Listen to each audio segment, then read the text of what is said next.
blended learning process. Blended in the sense that you're still going to have the teacher. So the students will have the advantage of the teacher. And I'm specifically making sure that obviously we have the English specialist, we have the Afrikaans specialist, we have a math specialist, and then we have a fourth teacher that might not necessarily be a jack of all trades, especially focusing on subjects like life sciences and possibly business economics. Then on top of that, there's going to be Philippa involved in the classroom. I'm going to do the junior maths, so we'll have the maths covered, and then Ron will be taught every single subject within the curriculum. She's also then going to be acting as a third-part teacher, so we will have 5 designated teachers throughout the high school. Okay? Currently, we have more or less 35 students, so that still gives us a pupil-teacher ratio of 1:7. The way we would probably do the reports, which we spoke about the weekly report, I would envisage that the teachers are the primary email, so that report comes to the teacher first. The teacher then is able to go through what needs to go through and then to pass that on to the parents, so that we're not absolving ourselves of any responsibility and asking you to do all the tracking. We will still do that, and you will get a report basically then that is the teacher has done to say, okay, fine, we need to work on this because this has not been done, or that this particular student is favouring all the maths lessons, forgetting about the EMS testing. But we are responsible for that. So we will then take the report and make sure that we're giving you the information that you need, obviously, to see. So that daily email type communication that we've been giving you, we want to continue with that.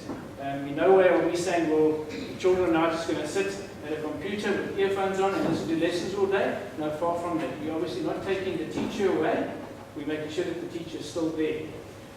If you picture it for me just quickly, just bear with me and let your imagination run with me for a minute. So we're sitting in a venue, and we're going to have to, I believe we're going to have to create new, bigger venues, because we will be able to have multiple grades together. Remember, it's an individualized system, so each student will be sitting in a computer with earphones on. Okay, so if we are talking about a grade 8 and 9 maths lesson, okay, we anticipate that in any groups we're going to have 2 teachers per group. So if we're splitting it into, say, 8 and 9, and we're having 10, 11, and 12 together, remember it's individualized, so the children are sitting with earphones, we will always have 2 designated teachers per venue. Because I'm anticipating that obviously we're going to need to have that blended approach whereby there will be a particular concept where the teacher will feel, hang on, doing it online is not going to be good enough. I would rather exclude my grade 8 maths kids for argument's sake, because it's a fractions component where I can see in the report that the children are already struggling. Let's now leave the venue and let's go back to the traditional classroom setup. That, I suppose, is the huge benefit. Not only will we be able to have the video, the online teaching visual stuff, as well as the auditory, but we'll also then have the backup of the teacher. Remember, of course, also that in terms of assessments, these assessments will be set externally, which is great because it's really then testing our children in terms of benchmark. We will be able to say, well, you've got a 50% test based on the standards of a country. So, you know, you will have far, I suppose, happiness in the sense that, yes, this is not just an Elsen exam, and how's an Elsen exam comparing to, say, another school's exam. We will be in it together with the rest of the schools. So that's the concept of where the concept of blended learning comes. Okay? So why are we going this route? Why have I brought you here tonight to share this with you? Why don't we just maintain the status quo and just carry on with what we're doing? Okay? Which I suppose would be a legitimate question. Let's just go through just some of the benefits that I see immediately. Now, I am obviously to launch Elsen into the 21st century. So we're taking a bold step here, because we know that this important that is venturing this route. There are others. There's a concept called brainline, and there's also another one called impact, okay, which provides the written work on it behind the screen, but not to this extent where you are now videos. There's people talking to you. There are online quizzes that you submit online. There's immediate marking. There's immediate feedback. So this takes that concept a whole lot further. This personalized teaching approach. Okay. You will have that engagement of that tutor one-on-one. You'll be able to pause the video, rewind, go forward, or you actually can't jump through because the system was fixed up if you just jump in to go to the end quickly. So there are those safeguards as well. I just want to quickly get through the work. The system can pick that up. Also, when each report, the teachers, my teachers are going to be able to scrutinize those reports and give you feedback. You will also have that access then of knowing, well, the quiz was taking part in the class today, here is the immediate result of that quiz. One-on-one teaching time. Okay, again, you're going to be individual working online with earphones, but having that online tutor with you. One-on-one education. Plus then, well, I don't understand what the tutor has said. Let me put my hand up and ask one of the two teachers who are going to be in the venue with me. Immediate results and feedback. I said it, okay? So you do a quiz, it's immediately marked on the system, and you get immediate feedback. Individualized system to meet the unique academic and personal needs of our students. Again, okay? We are becoming more and more aware that us as teachers, standing in front of a class is not the way to go, is not the future. Traditional classrooms are going to have to change.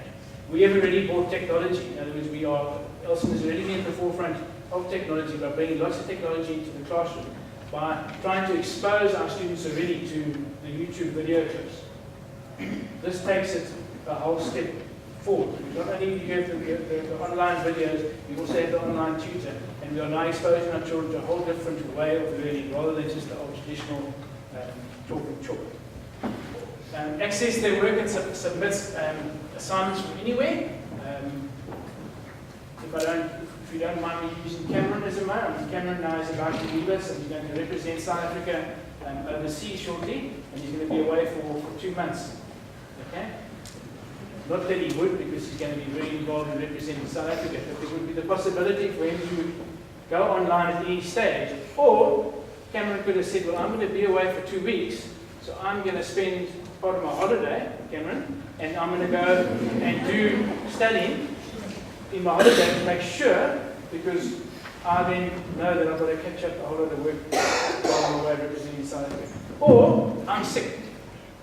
But I'm not that sick that I can't do anything, because if I'm sitting at home watching television and I'm playing on PlayStation, I probably can then also go onto the online, as long as you've got internet at home, and do the work, rather than wasting a whole day having to catch up later. And then of course the big one is the concessions. Okay? That for me was a deal breaker. We needed to align ourselves with those organizations that understood Elsen and that were prepared to work alongside us in granting the concessions that we need. Ronwen Jansen, she'll tell you better than I. She spends an enormous amount of time filling in the reams of paper advocating concessions for our children. And sometimes those concessions are denied, and they're denied on basic one principle, which is ludicrous. We making sure that the organisation that we align ourselves are open to the concessions that we need, and that they trust us that if our students need a concession, whether it's a small venue, a reader, a scribe, whatever it is, that those concessions are given to us, which is obviously major importance for our students, especially if they get to 10, 11, and 12. The nicest thing as well is working through Sakai, South African Comprehensive Assessment Institute. Okay? They are, most of you have heard of IEB, Independent Examinations Board. Okay? A lot of the private schools use the IEB. Sakai is another examination board. So we are going to be moving away from writing government matric, and we're going to go and write the Sakai matric.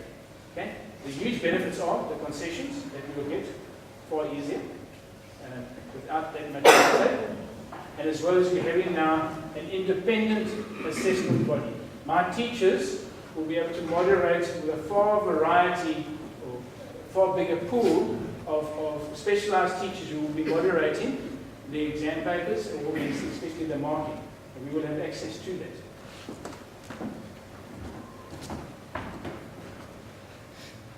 Okay, so let's just look at some of the benefits that we've looked at. Okay? And I want the students of course to pay particular attention because this is really applicable to you guys. Okay?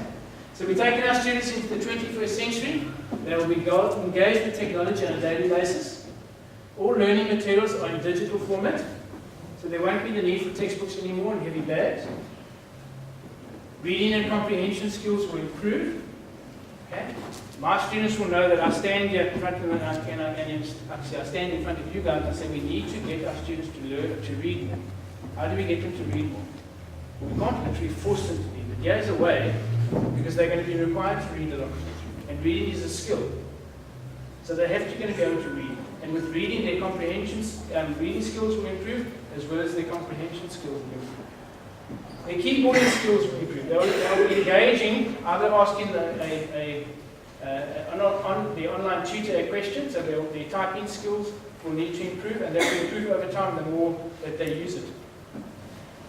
For learners with dyslexia, audiobooks are provided for separate books and for poetry. Okay? Also the exam papers, we won't have to worry about having teachers read exam papers to our students, because that comes with the package. So the exam paper, when it's released, is read to the student. Students will be able to work at their own pace, okay, which is another big one, right? At the moment, we are obviously catering for various levels within one particular classroom.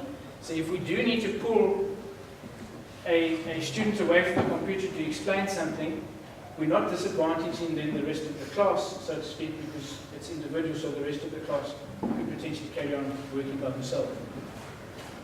Students take responsibility for their own learning, and I wanted to put in brackets there, discipline. And that's obviously a big one. Our students are going to have to be disciplined in how they work with the system. Okay? There is the weekly report. I'm still advocating, obviously, that from a teaching point of view, we're going to be very, very involved in the process and driving the process, especially if we see that they're falling behind. But we're wanting to get to a point where, especially in the senior grades, that you are being disciplined and that you're taking responsibility for your education. At the end of the day now, you're in the senior grades, and that's part of becoming an adult one day. And then students will have a much wider subject choice in grades 10 and 12. They won't be very limited because of the smallness of our classes. But yeah, it won't really matter if you're the only student taking that subject, because you're going to have access to that online tutor all the time. Okay, so we'll be able to open ourselves up to subjects like hospitality, like consumer studies. It won't matter like it matters at the moment if a student wants to take maths. Okay? You would have to rely on the online tutor for a lot of the work, but you would still be able to do that subject. From next year, and they're actually going to backdate it into this 2018, the whole question of doing accountancy, the way it stands at the moment, if you do accountancy, you have to do maths. Now they're going to do away with that, so you will be able to do accounting without having to do maths, because accounting is quite a popular subject, but a lot of the students can't do it because of the difficulty that you have to do maths with it. That's going to fall by the wayside.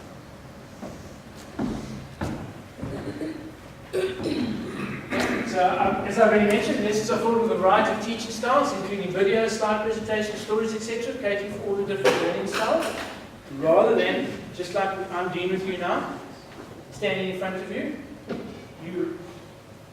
Some of you are engaged, some of you are not engaged. If I stand and watch you, especially the students are less engaged than the parents. Okay? Whereas now you can have a variety of learning styles which will prickle the interest of the students. Students will choose their subjects each day as long as Maths and English are completed first.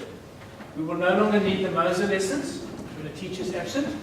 We've then got to filter our students into various other teachers so that they're not sitting up unsupervised. Now you will still be able to carry on with your lessons. The exams season will be much shorter, and all tests can be completed and submitted online. Okay? At the moment we spend an enormous amount of time writing the exams because of all the concessions. I'm hoping that we'll be able to shorten that time, which gives more teaching time, by opting for an online a system like this. We won't necessarily need school bills, I don't believe. Teachers will be happier, which makes for a happier child. Okay? There's a lot less pressure on teachers to try and get everyone through the curriculum. It's self-paced by the student with guidance from the teacher. Teachers will need to make sure learners follow their planning. The curriculum still needs to be covered according to the CAPS aligned year plan. Okay? So we're not changing the curriculum. We're just proposing that we change how we implement the curriculum. CAPS is part of it, and it's how we implement it. Concessions are provided by application to SACA, which is that assessment body. We'll ensure that this is done at the beginning of grade 10, and there's adequate evidence throughout high school to support the application. And then also the nicest thing is that once we've granted that concession in grade 10, you don't have to apply again. It's automatically granted for grade 11 and 12. At the moment, it's almost an annual thing that you have to keep applying for, which makes Bronwyn's life pretty difficult because the amount of concessions that our children need. We're developing skills required for the 21st century workplace. Technology is the way it's going, and to be able to engage with someone, if you're sitting in Port Elizabeth, the ability to engage someone in New York is going to become pretty much part of standard practice. Allows for blended learning and project-based learning to take place. I've mentioned that. And it's easy to catch up work when a student misses school as long as there is internet connection. Okay? Let's look quickly at the benefits for parents. I've run through them. Parents will be able to track their child's progress by simply logging onto their child's profile. So you will have that access. And again, I'm reiterating, and I think I've said it 3 times, I'm going to say it again. We will still, from a teaching point, drive the process. If I say to myself, fine, I'm going to be the designated maths person in grades 8 and 9, I'm going to be daily going into each child's in grade 8 and 9 and see what they are doing from a maths point of view. I will then, by being engaged in the system, be able to see, hang on, the children are struggling with this concept. Maybe I need to take them away from the computer and go back to a traditional classroom setup and explain it for them. Or, let's redo the lesson. Because the video presentation might be still better than going back to a classroom. A weekly report from TDC, the Think College, will be sent to parents by the class teacher. There's a broader variety of concessions which are granted, and then what I'm advocating already is that there will be no fee increase for 2019. There's no doubt that's probably a question that you've been thinking to yourself, what will this cost? Okay? We will not increase fees for 2019. Okay? I very much doubt I'll be able to reduce fees, but I certainly won't increase fees for 2019.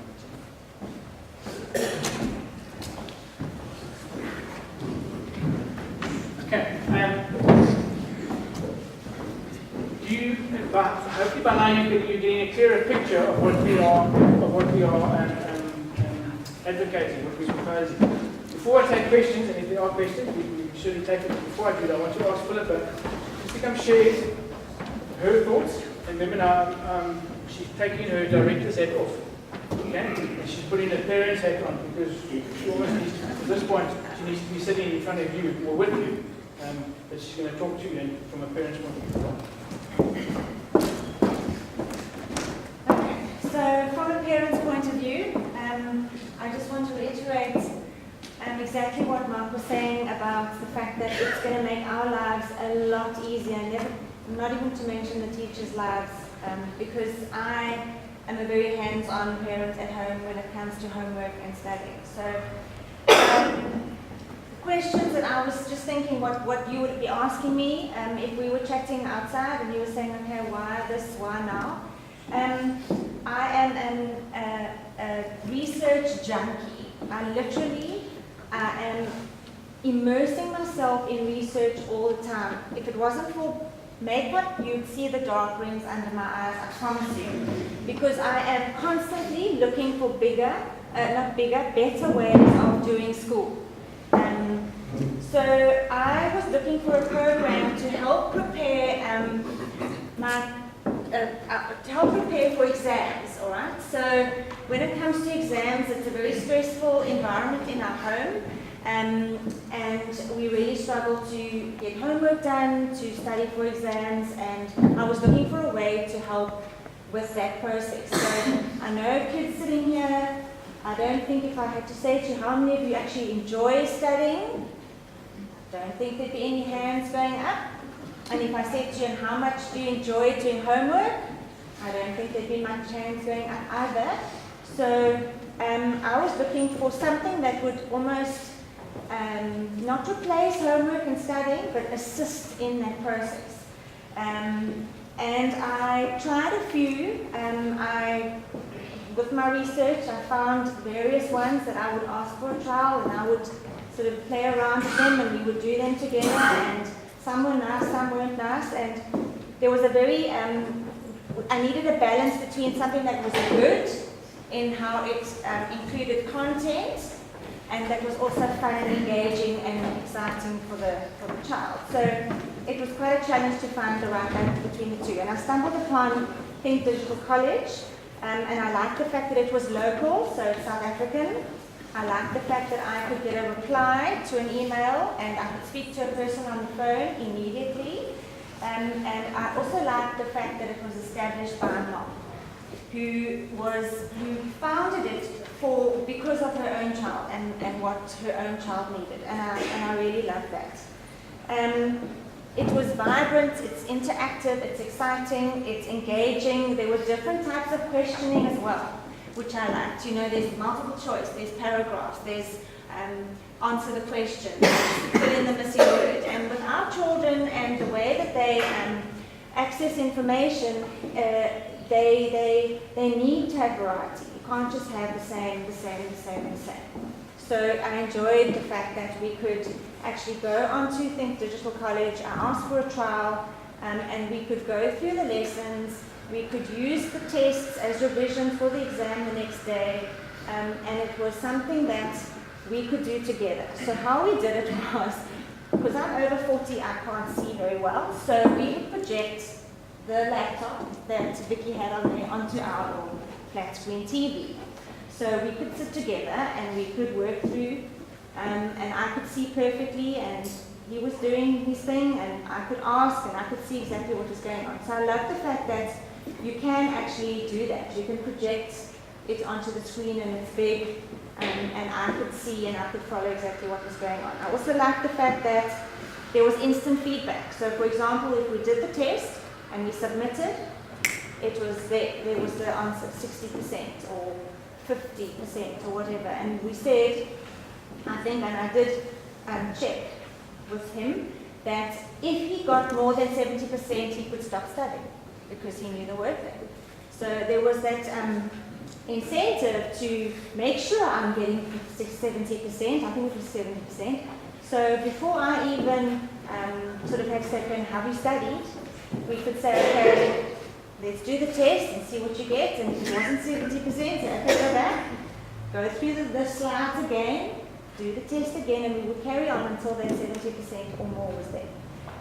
Which was a great confidence boost, because then we felt, okay, we've got 70%, we're going to ace the exam tomorrow. So we went into the exam knowing I've got 70% for the test that I did through TDC. So we combined the notes and the scopes of the teachers. That's the other thing. You know, with exams, teachers always give you the scope. This is what you need to study for the exam.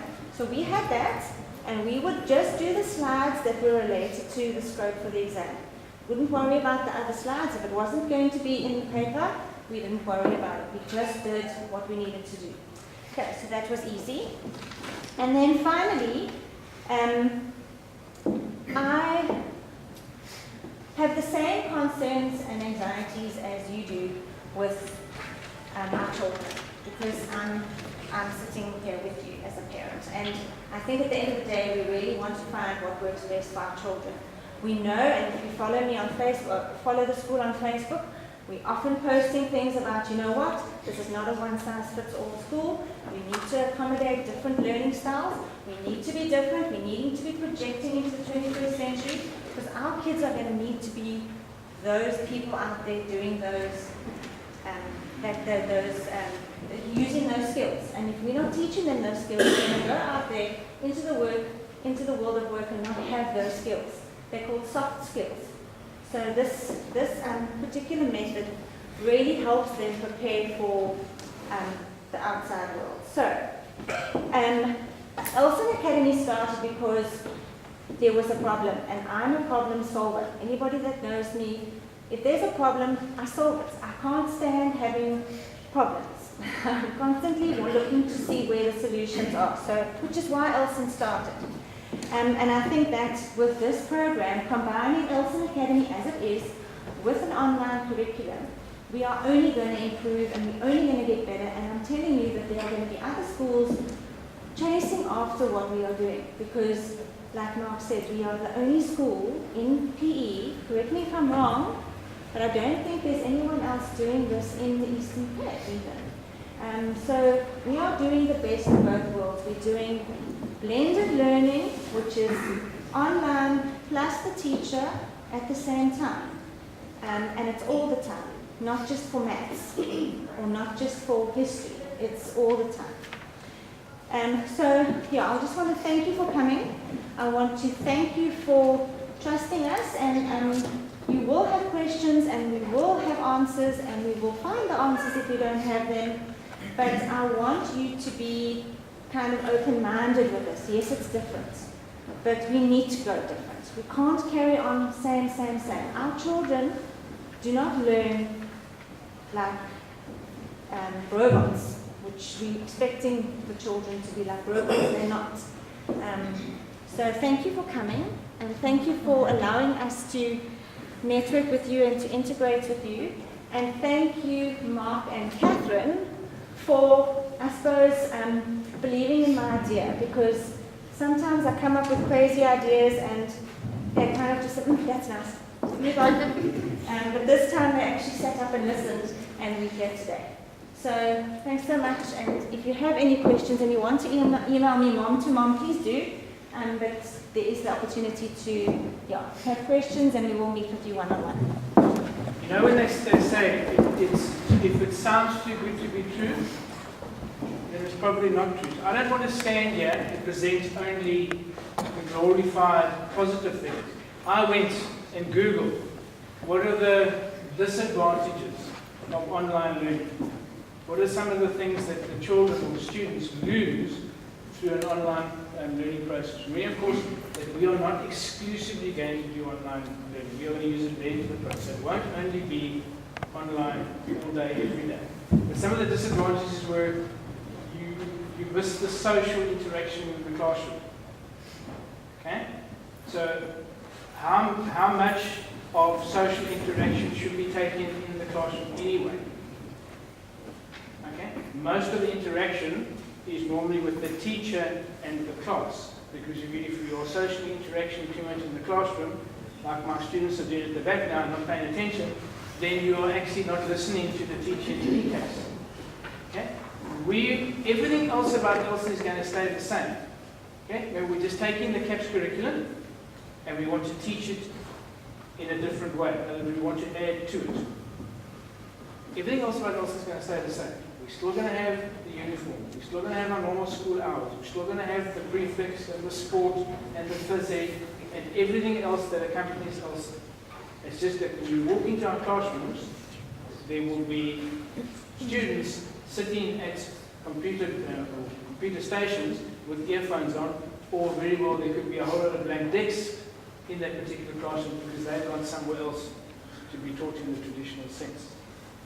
So please, the most important consideration here is that we are taking the CAPS curriculum and adding a different way of teaching it. I just want to reiterate what Philip has said. We have to adapt to the needs of our students. They learn, we all know this, they learn very differently to the way that we do. If I'm walking around the school and I go into, especially the grade 7 class, who are busy with iPads, I sit there and marvel firstly at their ability to work with iPads, which blows me away because they're so far ahead of me, but how they are engaged into that screen. And unbeknown to them, they are having a fantastic time engaging the iPad screen, but they are learning through that process. I can go back a day later where they are doing the traditional classroom. It's a different atmosphere. Fine, learning is taking place, but there's less engagement in those lessons. I'm very mindful of all of us, we've all got children, about spending too much time in front of a computer screen, okay? Which was another disadvantage. Obviously, online learning, you expose the children to screens. So we will make sure that we have more extended breaks. We're going to have to say, well, fine, if we have a 2-hour session, then we must have a half-an-hour break where the students are allowed to go outside, run around, kick a soccer ball. So we'll structure in that way that there are substantial breaks during the course of the day. So I don't want to monopolize. You might, again, you might feel uncomfortable at asking questions now. You might want to go home, read through the documents, and then formulate your own questions. But again, I want to give you this commitment right now, that Philip and I are prepared to meet with every single one of you individually, with your child, with your student, okay, in my office, and to engage in the questions that you might have. Okay. We want you to come on board with us. I don't want to have to drag you. I would rather you came willingly walking alongside us because you've done your due diligence. You've gone on to Google and you've had a look and you've researched it yourself. And by all means, come back with additional questions. We've sat down, and my thanks to Tanya and to Bronwyn, and we've formulated I believe, a pretty comprehensive document full of questions and answers. Questions and answers I'm sure that you've got in your mind already. We've answered them for you, but there might well be additional questions, and I mean, we welcome them. Okay, remember this is a proposal that we'd like to put forward, and we want you to buy in and to see the benefits that we see. I don't know if there are any questions. Yes. Just